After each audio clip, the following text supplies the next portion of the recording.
Welcome guys, and in this video I'm going to show you how you can track your parcel on Kakobuy. So what you'll need to do is basically go to kakobuy.com.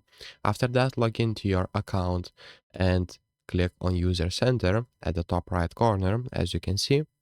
And after that, what you'll need to do is go to the left side and click on Parcel. And if you already ordered the parcel, you'll get a tracking number. So copy that tracking number. It usually starts from CJ, and basically go to website like parcelapp.com or 17truck.net, where you can track your parcel. Enter that number and click on track package. And after that, you'll get essential information for your package. So if this video was helpful, please make sure to subscribe to Guide to Everything, comment down below for the algorithm, and see you in the next one.